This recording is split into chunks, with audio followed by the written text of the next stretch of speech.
Buenas tardes a todos, queridos amigos y camaradas. Por la gracia de Dios, tenemos la bendición de encontrarnos una vez más aquí, en este espacio de conferencias de formación por Dios y por la patria. Hoy expondrá el ex mayor del Ejército Argentino, el señor Jorge Mones Ruiz. El tema a tratar será defensa y seguridad, dos caras de la misma moneda. Informo que la conferencia es grabada y será subida a YouTube. Las podrán encontrar allí en el canal de Conferencias por Dios y por la Patria. Esta plataforma cuenta con una ventana de chat en donde si algún oyente quiere puede ir volcando las preguntas que vayan surgiendo y al finalizar el exponente las responderá. En el día de la Santísima Virgen del Rosario, les pido si me acompañan con una oración. Nos ponemos en presencia de Dios, en el nombre del Padre, del Hijo, con una oración. Nos ponemos en presencia de Dios.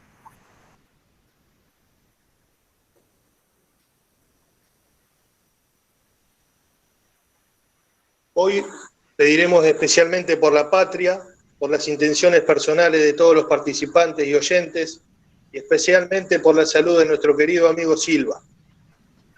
Santísima Virgen del Rosario, amada por Dios desde toda la eternidad, viniste al mundo llena de gracia y sin la más ligera sombra del pecado, para ser Madre de Jesús y Madre nuestra. Madre del Rosario, acércate aún más a nosotros. Te pedimos por los que no tienen fe o rechazan tu luz. Amén. Querido Jorge, amigo y camarada en Cristo, le doy paso. Muchísimas gracias, Leo, por la invitación. Es un honor y un orgullo que a esta altura de mi vida pueda tratar de aportar humildemente algo de lo que uno ha aprendido gracias fundamentalmente a mi querido ejército argentino. Mi generación ha sido testigo y algunos han tenido la gracia de ser protagonistas directos de la gesta quizás más importante que vivió nuestra patria en el siglo XX. Me refiero a aquella que empezó un 2 de abril de 1982. En ese momento nos despertamos todos, una gran algarabía. El pueblo en las calles, marchando a Plaza de Mayo. No había grietas, no había izquierdas, ni centros, ni derechas, ni civiles, ni militares. Había argentinos que se unían reconociendo ese gesto, esa gesta heroica que fue la recuperación de nuestras Islas Malvinas. Me quedó grabado la gran cantidad de argentinos de todas las edades que se presentaban voluntariamente en el Ministerio de Defensa para concurrir al llamado de la patria, a combatir a las islas o apoyarlas del lugar que se pudiera. Muchos seguramente no eran militares, quizás tampoco habían hecho el servicio militar, pero tenían en su corazón ese compromiso de recuperar parte de nuestro territorio. Como diría Atahualpa, esas hermanitas perdidas. Es que ahí había conciencia nacional y cohesión territorial, dos de los pilares básicos de lo que es el concepto de la defensa nacional. Y ese concepto de que las Malvinas son nuestras, en mi caso particular, y creo que en el de todos, no lo da ni el servicio militar, ni el colegio militar, ni la escuela de guerra. Lo daba la escuela primaria, el primer inferior. Aprendimos a reconocer a esas islas como parte de nuestro territorio. Y así como conocimos su geografía, conocimos la historia, tanto de las islas como de nuestra patria. Y ahí empezamos a amarla, porque nadie ama lo que no se conoce.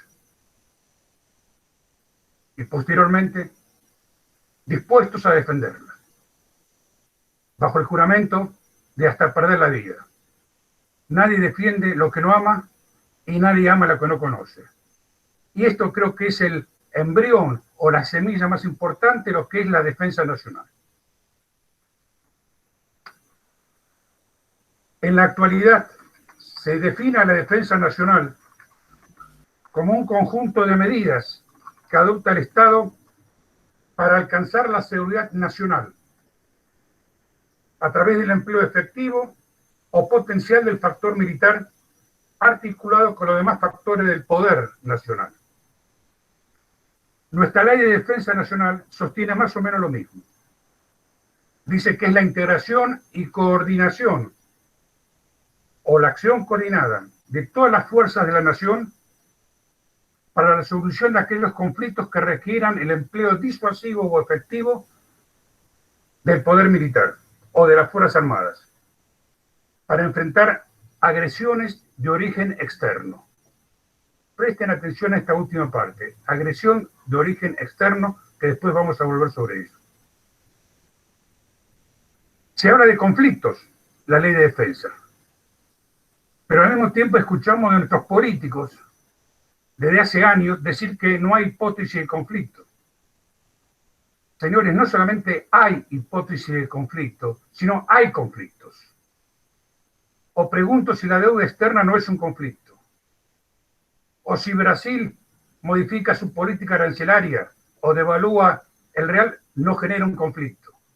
O Malvinas no sigue siendo un conflicto. El conflicto es permanente acá, en la China y a lo largo de toda la historia. Es natural que así sea. Habrá conflictos, sí, hipótesis que podrán devenir posteriormente en hipótesis de guerra. Hace pocos años no estuvimos alejados de un conflicto armado. Lo que pasa es que nuestra dirigencia no le importa o no lo tiene en cuenta. Me estoy refiriendo a un conflicto concreto, que no fue hipótesis y que fue un problema diplomático serio. El problema de las pasterias en Bosnia, en la época de Kirchner. Señores, el ejército uruguayo se desplegó en ese momento y Tabaré Vázquez, presidente de Uruguay, solicitó apoyo militar a Estados Unidos. O sea, un conflicto diplomático mal manejado podía escalar a una crisis, tensión y una guerra, si era mal manejado. De esto era consciente el presidente Vázquez, por eso se preparaba. Fíjense, con un país hermano, el más parecido a nosotros, nunca contemplado con hipótesis de conflicto, fuimos directamente al conflicto.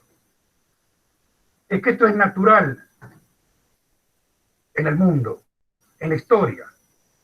Decía Platón, 380, 400 años antes de Cristo, que solo los muertos ven el final de las guerras. Una vez le preguntaron al general Charles de Gaulle, ¿para qué sirven las Fuerzas Armadas? Y el general contestó, para nada. Excepto en aquellas situaciones cuando todo dependa de ellas. Y en todo el mundo eso se ha demostrado que es rigurosamente cierto. Se nos ha planteado en la Argentina, aparte del problema de las hipótesis de conflicto, en que son dos ámbitos totalmente ajenos a sí mismo, la defensa y la seguridad interior. En principio, déjenme decirles que el concepto de seguridad interior es un concepto antojadizo, voluntarista, porque el problema de la seguridad no es un problema geográfico. La seguridad es la seguridad, estratégica o nacional, como quieran llamarla. Y de esa seguridad estratégica o nacional forma parte, como una porción de la torta, si consideramos la seguridad como una torta, la defensa nacional. Es cierto que hay otros dos sectores o porciones, si quieren llamarlo. La que corresponde al orden público, que esa sería la seguridad pública a cargo de las fuerzas policiales, y otras seguridades que tienen que ver con el resto de los componentes estratégicos del potencial nacional. Por ejemplo, la cultura, vuelvo al ejemplo como empecé esta disertación, la educación para fomentar y hacer crecer en las mentes y espíritus de nuestros jóvenes ese amor a la patria y la disposición física y espiritual para defenderla hasta perder la vida. La economía, las finanzas, hoy tanto se habla de seguridad jurídica. Este sería el tercer, por la tercera porción o sector de esta torta grande que es la seguridad, estratégica o nacional. Estas tres porciones, repito, es la defensa, el orden público y la seguridad que deviene de los otros factores del potencial nacional. Nuestra ley de seguridad interior sostiene o define a la seguridad como la situación basada en el derecho en el cual se encuentran encuadradas la libertad, la vida y el patrimonio de los habitantes, sus derechos y garantías y las plenas vigencias de las instituciones del sistema representativo, republicano y federal que establece la Constitución Nacional. Responsable de esta seguridad interior es o son las fuerzas de seguridad y las fuerzas policiales. Pero la seguridad nacional, en su concepto integral, tiene otra definición, mucho más realista y acorde con la situación internacional. Hasta la posguerra fría, la seguridad nacional se definía como la situación en la que un Estado se considera a resguardo contra agresiones militares, presiones políticas y coerciones económicas significativas, obteniendo con ello la libertad de acción suficiente para proseguir con su propio desarrollo y progreso. Actualmente, esta seguridad nacional se define como fíjense la diferencia, porque ya entramos en una especie de percepción de la sociedad. Es el estado de confianza de los ciudadanos en el cual los riesgos de la vida cotidiana, ya sea que provengan de amenazas inspiradas o originadas en el hombre, una guerra, o riesgos impersonales, por ejemplo, catástrofes naturales, terremotos, incendios, inundaciones, pandemias. Pero esta confianza está depositada en los gobiernos para que adecuadamente gestionen estas amenazas y garantice de esta manera la continuidad de la vida normal. Por lo tanto, acá queda muy bien definida la diferencia entre lo que es la seguridad interior, repito, concepto geográfico no realista, con el concepto integral de lo que es la seguridad. El dilema acá se plantea con lo que es una agresión externa. Cuando en el año 1989 se dictaminó, se promulgó la ley 23.554, que es la ley de defensa nacional, se consideraba que la agresión externa, sin otro tipo de aditamento, era aquella que provenía de un otro Estado. Suponía, de hecho, no había otra especulación, no podía venir de otro lado. Agresión externa era igual a agresión de otro Estado. Por supuesto, una ley hecha con el quiste ideológico, ese tumor ideológico, producto que no quería ver más a las Fuerzas Armadas interviniendo en conflictos internos. Es así que nos tuvimos que tragar el sapo cuando fue el atentado a la AMIA, que luego del mismo, pudiendo nuestros cuerpos de ingenieros del ejército argentino intervenir para minimizar los riesgos luego de la explosión, tuvimos que tolerar la presencia de un ejército extranjero y clavar sobre los escombros la bandera de Israel. Esto porque la ley no lo permitía. Pero pasaron los años y las Naciones Unidas contemplan ya entonces como agresión externa no solamente la agresión de otro país, de otro Estado, sino otro nuevo tipo de agresiones. Son las que el infante de marina norteamericano denominaron como nuevas amenazas. Estamos hablando ya en los años 90. Nuevas amenazas, las cuales muchas o algunas de ellas ya venían de antes. Aparecen los conflictos de cuarta generación, el concepto mucho más ahora en el tiempo de las guerras híbridas, donde no se distingue lo estatal de lo no estatal, donde aparecen ejércitos privados, contratistas, como Dina Corps, Blackwater, Wagner, de Rusia, por ejemplo. donde aparecen organizaciones mafiosas. Y estas nuevas amenazas son las que constituyen el nuevo escenario mundial. Decía el comandante de la Segunda División de Infantería Marina norteamericana a mediados de los 90, que el futuro no va a ser hijo de la guerra del Golfo, se refería a la primera, sino va a ser hijastro de Chechenia y Somalia.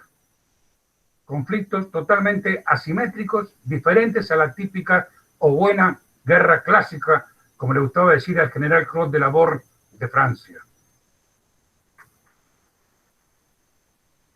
Actualmente, los chinos hablan de la guerra irrestricta. ¿Cuál es la guerra irrestricta? Es aquella que tiene una sola regla o una sola norma. ¿Y cuál es? Que no hay normas. Estos son los conflictos actuales para los cuales los países tienen que estar preparados. La guerra, como las Fuerzas Armadas, evolucionan en el tiempo. Al principio la dimensión espacial de la guerra era la Tierra. Estoy hablando de hace 2.000, 3.000 años, 4.000 años. Ejército terrestre. Luego aparece la segunda dimensión, fluvial y marítima. Aparecen las flotas de guerra. Luego va a aparecer la tercera dimensión espacial, pasado la mitad del siglo XIX, la guerra submarina, con submarinos de combate en la guerra de secesión norteamericana. Luego entramos ya en el siglo XX con otra cuarta dimensión espacial, el aéreo, y aparecen las escuadrillas en combate en la Primera Guerra, donde eran ramas del ejército. Posteriormente a la Primera Guerra, Inglaterra va a ser la que va a crear una tercera fuerza armada. Existían siempre las dos en casi todos los países, la Marina y el Ejército, y aparece la Real Fuerza Aérea. Sin perjuicio de ello, Estados Unidos, como todos los países, incluyendo el nuestro, la Fuerza Aérea era una rama dentro del Ejército o de la Marina. General Zuluaga, luego brigadier, o el almirante Sarr, por dar un ejemplo. Recién en 1947 va a aparecer la Fuerza Aérea de Estados Unidos, desprendida del Ejército, y nuestro país, en el 45, la Fuerza Aérea. Ya estamos con 3 Fuerzas Armadas. Fíjense la evolución del conflicto, cómo lleva la modificación del instrumento militar: terrestre, naval y aéreo. Hay países que por sus características tienen otra cuarta Fuerza Armada, caso Estados Unidos, por ejemplo, con la Infantería Marina, que junto con la Armada o la Marina norteamericana forman parte del Departamento Naval. Pero en 1980 aparece lo que se llamó la Iniciativa de Defensa Estratégica, es decir, la Guerra de las Galaxias, con Ronald Reagan. Y ya entramos a una quinta dimensión espacial, que es el espacio extraterrestre. Y hoy, señores, aparece el sexto espacio o dimensión espacial, que es la guerra cibernética. Y es por eso que Estados Unidos ahora tiene una quinta fuerza armada, que es la Fuerza Espacial, cuyas misiones fundamentales son la guerra espacial propiamente dicho, extraterrestre, que ya la venía haciendo con la Guerra de las Galaxias, y la más importante es la guerra cibernética, es decir, el control del ciberespacio, más la guerra electromagnética espacial. Esto marca la evolución y cómo va cambiando el conflicto. Lamentablemente se acabaron aquellas hermosas cargas de caballería o el tronar de nuestros viejos cañones o las marchas de nuestros infantes. Ahora es diferente. Y para eso hay que prepararse. No para la guerra que pasó, sino para la que viene. En este momento en Europa, sobre todo en España, se hizo una prospectiva al año 2035 junto con organizaciones de la NATO y con universidades europeas, fundamentalmente con la Universidad Complutense. Y hablan del contexto geoestratégico de acá a 15 años. y lo caracterizan con un entorno basado en 4 premisas. La volatilidad de la situación, cambiante, fluida, habla de la incertidumbre. Ya lo decía en los 90 el general francés de la Maisonneuve, la incertidumbre estratégica. La complejidad de las acciones y la ambigüedad, es decir, la dificultad y la diferencia para interpretar las diferentes situaciones que presenta el escenario complejo del siglo XXI.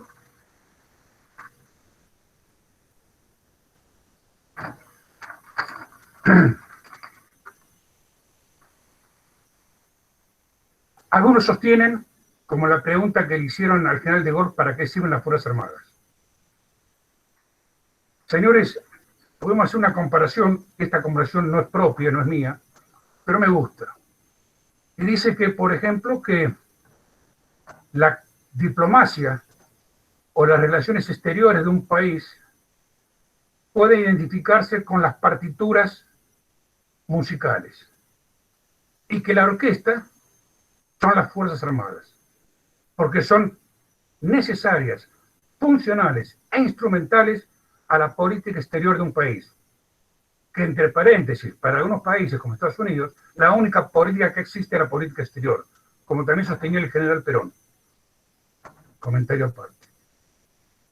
Porque la política interior es netamente administración. Por supuesto que esa orquesta, cuanto de mayor calidad sean los instrumentos y mejores músicos sean los que los interpretan, mejor va a ser la partitura para que la disfruten los diferentes públicos. Lo mismo pasa con las Fuerzas Armadas y su relación con la política exterior, porque nadie negocia con el débil, ni acá, ni en la China, ni en cualquier época.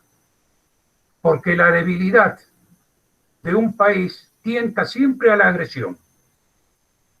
Y la impotencia de poder responder a esta agresión da como resultado o es consecuencia de la mala política de sus gobernantes. Y deja como frutos la abdicación de la política. Es decir, que si hay una política realmente de Estado que debe ser permanente, es la defensa. ¿Por qué? Porque la soberanía nacional y la integridad territorial es el primer derecho político de un país, de una nación bien nacida, salvo que sea colonia. Para remarcar el concepto de hipótesis de conflicto, porque la negativa a aceptarlo por parte de nuestra clase política, que entre paréntesis considera más importante la política de género, aportando el 3% del presupuesto nacional contra el 0,8 o 0,9 para las Fuerzas Armadas, pareciera más importante ese presupuesto, ¿no?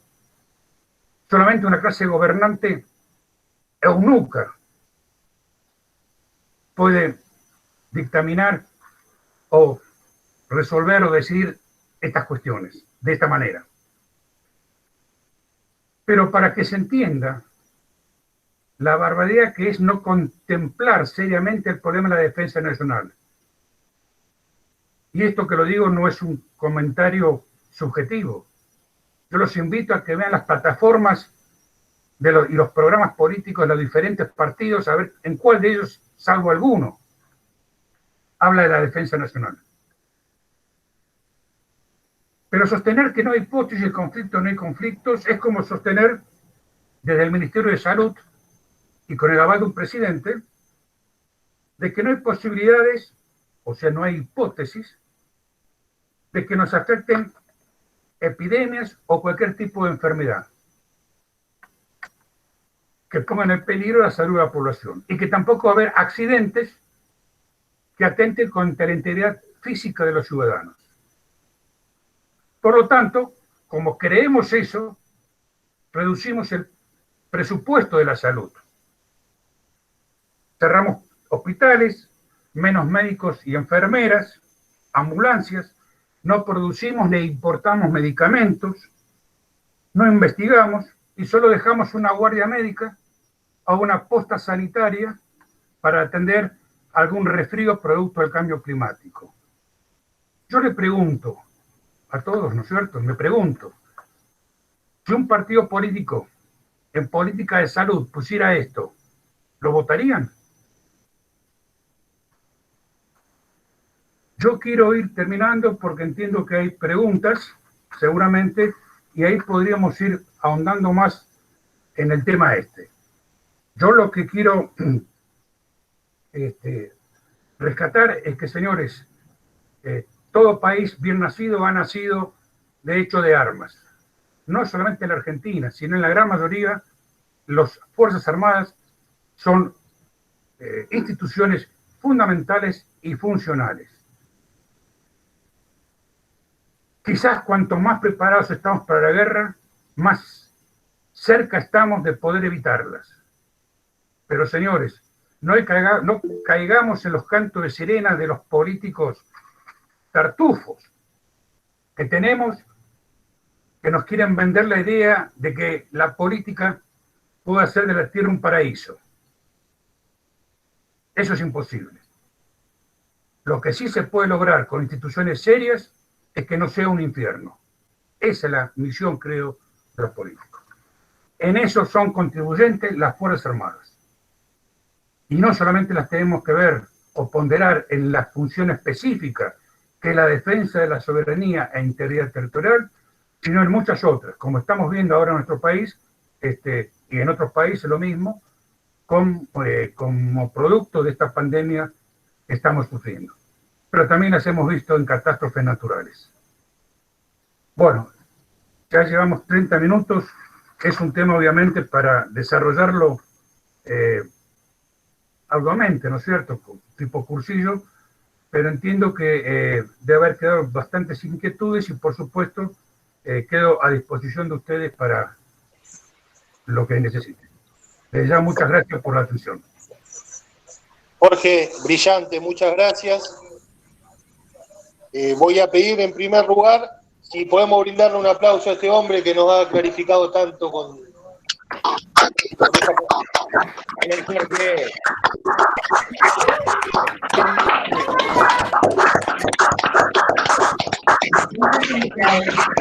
40 y pico.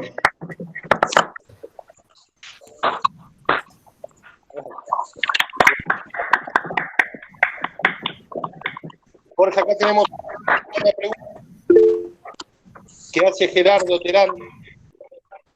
¿Qué piensa de la guerra cultural? ¿Qué pienso de la guerra cultural? Guerra. Bueno, creo que estamos en plena guerra cultural. Es mucho más importante que la guerra militar, para decirlo de una manera. Este concepto de guerra cultural es producto del granfismo, ¿no es cierto?, del control de los medios de comunicación, de la educación y de la cultura. En los años 70 se hablaba de la psicopolítica como un instrumento, un arma superior a la acción psicológica porque era netamente cultural, buscando trasvasamiento ideológico inadvertido, trabajar sobre las pulsiones, la praxis revolucionaria, la acción dialéctica, etcétera, etcétera, de manera tal de modificar la mente de las personas y hacer ver o hacer creer de que lo antinatural o lo anormal es lo normal y lo natural. Fundamentalmente esta guerra cultural atenta contra el orden natural, sobre todo para lo que fue la base de nuestra civilización occidental. Creo que estamos en plena guerra cultural y debemos tratar de mantenernos firmes para no caer en los objetivos de lo que están pretendiendo actualmente los agentes de esta guerra, ¿no? Los guerreros de esta guerra. Básicamente la gente de la prensa y de la cultura. Gracias, Jorge. El doctor Mercado dice, en caso de que el gobierno no pueda imponer orden o ejercer autoridad en su territorio, ¿qué sucedería si el desorden afecta a los otros países? Si el desorden afecta a los otros países. Interesante la pregunta, Pedro. En principio tendría que dividirla en dos partes. Si llegamos al caos, ¿qué misión o qué acción, qué empleo van a tener las Fuerzas Armadas? Recordemos recientemente lo que ha pasado en Chile y en otros países, ¿no es cierto? Ya no es tan fácil soplar y hacer botellas. La experiencia de nuestro país es muy particular al respecto. Ese no va a ser un elemento contundente, pienso yo, hasta tanto no se den ciertas circunstancias que hagan, que convenzan a nuestros hombres de armas que no van a terminar como nuestros veteranos de la guerra contra el terrorismo o Malvinas. La seguridad internacional se define hoy como la situación aquella en que cada país está en capacidad de evitar que su caos interno trascienda sus fronteras. Dicho de otro modo, si la Argentina no es capaz de evitar el caos interno, que este aumente y que este caos ponga en riesgo a otros países, yo no tengo dudas de que por otros intereses o por este propiamente dicho, podemos sufrir intervenciones militares extranjeras. Sobre todo cuando el país está en total estado de indefensión y de inseguridad como en la actualidad. Adelante, Gonzalo.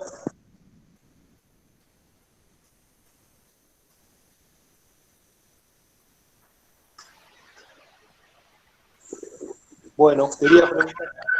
No está habilitado el micrófono, Leo. Ahora sí, Leo. Disculpa que no podía encontrar el micrófono. Quisiera hacer una pregunta cuando él dijo de la guerra cibernética, bueno, del ciberespacio, que uno ya sabe, pero me refiero ahora, por lo menos acá en Uruguay, se viene con mucha fuerza y lo veo en muchos lados al 5G, a la red 5G de los celulares. Yo,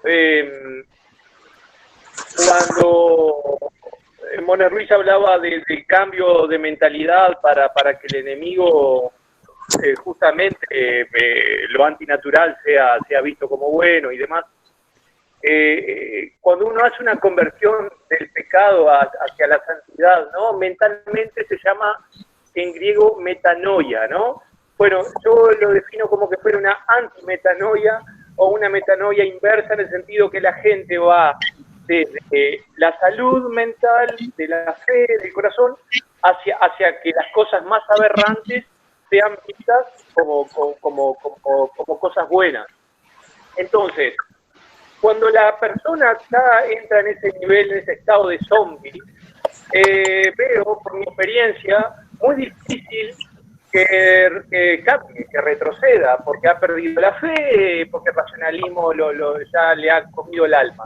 Entonces, el 5G, justamente, esa red, como bien Mona Ruiz dijo, esa red electromagnética, mi pregunta es, para hacerlo concreto, ¿cómo piensa él que nos va a afectar mentalmente o psíquicamente? Porque creo que yo estudié electricidad por años, sé que el poder electromagnético es tremendo porque está vinculado con todo, con toda forma de expresión de la vida.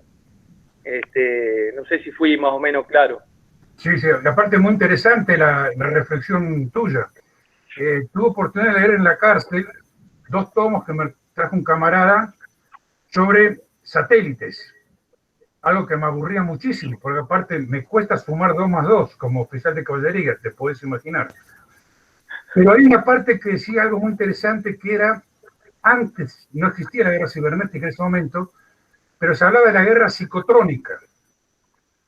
Y sostenía, si mal no recuerdo, que a partir de los satélites, por eso la importancia y la gravedad de la base que tenemos nosotros en Neuquén, y había ya hecho experimentos en la década de los 80 en África con animales, que a partir de la emisión o emanación de ondas electromagnéticas de satélites podía modificarse las conductas de los seres vivos.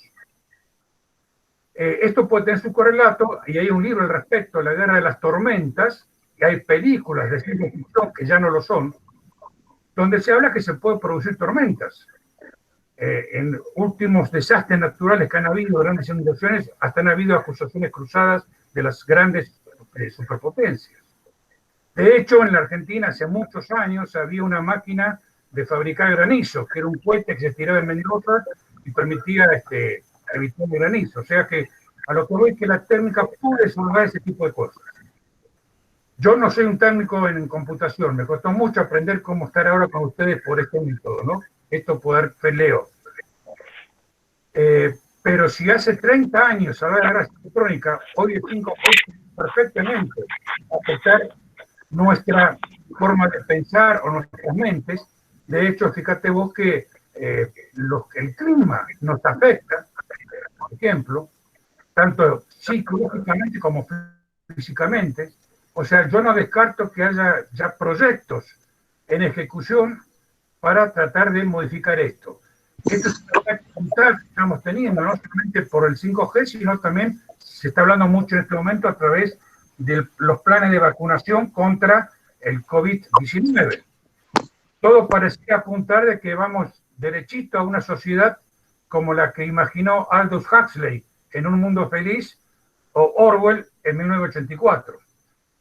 Yo creo que contra eso, este tipo de armas satánicas, diabólicas, solamente la fe en Dios, en nuestra iglesia, en nuestra religión, nos puede mantener a salvo de eso. Y tratar de transmitir esto a nuestros hijos, a nuestros parientes, a nuestros amigos, y bueno, estar dispuesto a dar la batalla pensando, como decía Juana de Arcos, que la victoria siempre va a ser de Dios. Muchas gracias, Jorge. Gracias a vos. Hay otra pregunta aquí que dice, ¿por qué los altos mandos de las Fuerzas Armadas no hacen algo para que nuestras fuerzas estén mejor? Bueno, estamos conscientes de que hoy los altos mandos no tienen la presencia política que supieron tener en otras épocas. El problema militar de defensa en cuanto a la preparación profesional de los cuadros hasta la calidad y cantidad del material bélico es un problema que lo resuelve la política, no los militares, porque la guerra es un hecho político, la batalla es militar. Entonces, si nuestros políticos no están convencidos, no conocen estas cosas, y bueno, estamos listos, los militares no pueden hacer nada. Cuando chocaron con las políticas de los militares, sabemos cómo terminamos. Entonces, acá lo importante sería que los puestos para los ministerios, los puestos políticos, sean ocupados por gente idóneas y no mamarrachos, o gente que no sabe lo que es un FAL, por ejemplo, ¿no? Pero claro, si tenemos diputados como el de anoche, que nos brinda una sesión pornográfica en el Senado, bueno, es difícil pensar que en defensa también tengamos personas, ojo, y me consta que las hay, me refiero a civiles, pero no siempre son estos los escuchados para que realmente no sean los altos mandos, contestando tu pregunta, los que tengan que estar exigiendo, más allá que lo están pidiendo permanentemente. Gracias, Jorge. Esa respuesta también abarca la pregunta que había hecho el señor Esteban González. Y por último, Orlinda Fernández pregunta si usted nos puede decir cuáles son las hipótesis de conflicto en lo inmediato. Bueno, primeramente yo tendría en cuenta lo que tienen la mayoría de los países. Yo puedo tener hipótesis, mire, voy a contar me lo contó hace tiempo un político casualmente, pero experto en defensa, que le contó el director de una escuela europea, o de una escuela superior de guerra, que a partir del Eurocorps, o la brigada franco-germana, pareciera que las hipótesis de conflicto entre estos dos países, que fueron permanentes a lo largo de la historia, habían desaparecido. La respuesta del militar de uno de estos dos países contestó que sí, que el Eurocorps va perfecto, pero que tienen bajo 7 juegos de llave los planes de invasión por las dudas. Con esto lo que quiero decir es que cuando yo veo que Brasil, Chile, se siguen armando, destinando más del 1% del presupuesto para las Fuerzas Armadas, para la defensa, siguen fabricando armamento. Yo no estoy diciendo que no vayan a atacar, pero evidentemente la descompensación entre el poder militar de un país y de otro, como decía hace un rato, llama a la agresión. No significa hipótesis de conflicto, hipótesis de guerra, ni tampoco que sea un conflicto militar. Pero hay un desbalanceo sensible, ¿no es cierto?, ostensible entre la capacidad de defensa de la Argentina frente a otros países de la región. Yo no sé dentro de 20 años cómo será la situación, ¿no es cierto? Si el mar come territorio a un país o otro país quiere recuperar territorio perdido en alguna guerra. Pero siempre están presentes los conflictos. Lo que hay que tratar es desalentarlo y buscar hipótesis de confluencia. Paradójicamente, estos conflictos que uno los ve o los visualiza como convencionales o interestatales, hoy lo que nos hace como hipótesis de confluencia, y esto es auspicioso, aunque a nosotros todavía estamos un poco más abajo de esto, de la capacidad para ello, son casualmente las nuevas amenazas, las nuevas hipótesis de conflicto. Hoy, estas nuevas amenazas que hablamos hoy, podemos hablar de varias, ¿no es cierto? Pero están las llamadas hace 15 años amenazas transnacionales y otras transversales. Ahora se llaman problemas. ¿Cuáles son las transnacionales? El narco, el terrorismo, el crimen organizado internacional. ¿Cuáles son las transversales? Las que son comunes a varios países. Por ejemplo, la pobreza, el cambio climático, la corrupción. Y este tipo de problemas o amenazas aparte se imbrican entre sí mismos, porque nadie puede desconocer que la corrupción va a estar alimentada o puede estar alimentada, por ejemplo, por el dinero proveniente del narco. Es decir, son escenarios mucho más complejos y las hipótesis son mucho más complejas. Y yo creo que, repito, como decía al principio, no podemos dividir artificiosamente la seguridad exterior de la seguridad interior, porque no hay eso así. Hay una sola seguridad. Después el Estado aplicará los medios en la medida que convenga en forma escalonada, de acuerdo a la magnitud o dimensión de la amenaza. Nosotros no tenemos organizaciones como tiene Colombia, por ejemplo, con las FARC, el ELN, etcétera, o como tuvo en su momento Sendero Luminoso en Perú, donde hubo que intervenir las Fuerzas Armadas por la importancia de estas organizaciones narcoguerrilleras o narcoterroristas, que habían superado ampliamente el poder policial. Acá lo hemos vivido en los 70. Pero yo lo que digo es que tenemos que estar preparados y conocer ese tipo de nuevas amenazas para saber cómo enfrentarlas. Pero creer, repito, de que no hay hipótesis de conflicto es, como decía hace un rato, es como pensar que no va a haber más enfermedades. Y eso es permanente. No sé si respondí la pregunta. Muchas gracias, Jorge. Sí, con mucha claridad. Hay dos preguntas, no sé si se las puedo hacer. Sí, por supuesto. Las voy a hacer las dos en una. Gabriel Roca pregunta, ¿cómo ve la formación de un bloque hispanoamericano de proyección planetaria? Y Sergio pregunta, ¿de qué manera podemos terminar con esta entrega? Bueno, el bloque hispanoamericano sería volver de alguna manera a lo que era el proyecto geopolítico del virrey Ceballos. Sería volver un poco, volver a lo que quería el general San Martín y el general Bolívar. Una América que, más allá de las particularidades de cada nación, que son demasiadas naciones, estar en capacidad de enfrentar este proceso de globalización, donde no es lo mismo ser país globalizante que ser país globalizador. Volver un poco o tratar de hacer un poco lo que está haciendo Europa, esa unión a través no solamente de la Unión Europea, lo que era antes el mercado común, sino a través de una fuerza militar extranato.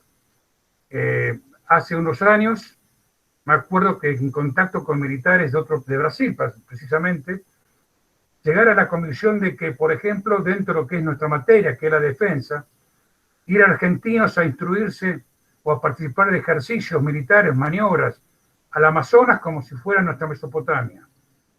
Y brasileños venir a nuestra Patagonia a hacer ejercicios blindados como si fuera la Amazonia de ellos. Creo que sería ideal esta unión hispanoamericana realmente, ¿no es cierto? Y hacer una especie de Estados Unidos del Sur. Nos hermanan muchas cuestiones o valores religiosos, idiomas, historias, pero por supuesto manteniendo cada uno ya su particularidad. Y respecto a la otra pregunta, ¿cuál era, Leo? ¿De qué manera podemos terminar con esta entrega? Bueno, es una pregunta más bien política.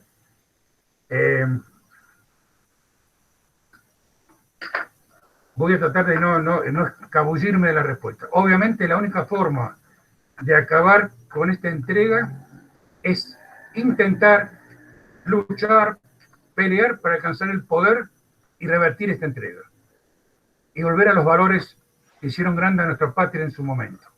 Volver a los valores de nuestros libertadores, de un Güemes, de un San Martín, de un Belgrano. La pregunta es el cómo, porque el qué, lo acabo de decir, y siempre los qué son fáciles. Lo que es difícil es el cómo.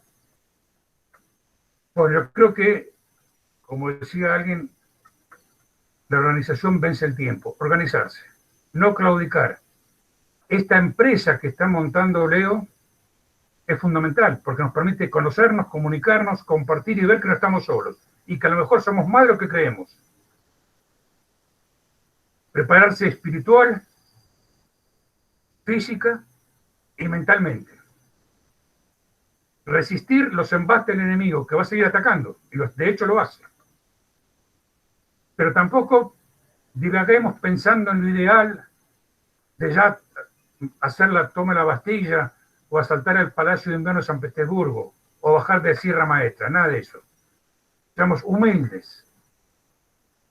Cumplimos con que nuestro contexto familiar, social, empiece a compartir estas cosas que estamos diciendo en este grupo. Si cada uno hace lo mismo, va a llegar un momento que vamos a dar cuenta que hay más argentinos de bien de lo que pensamos. Y no nos vamos a comer la propaganda de Página 12 o de S5N. Hay muchos argentinos dispuestos a hacer algo más que golpear cacerolas o salir a 9 de julio con banderas. Muchísimas gracias, Jorge. Bueno, vamos a ir cerrando la conferencia. Le agradezco muchísimo, lo felicito por esta exposición que ha brindado y también agradezco a toda la audiencia, a todas las personas que se han convocado y nos hemos reunido aquí en este espacio. Muchas gracias a vos, Leo, y a José Luis, y a todos por haberme escuchado y aguantado. Muchas gracias. Bueno,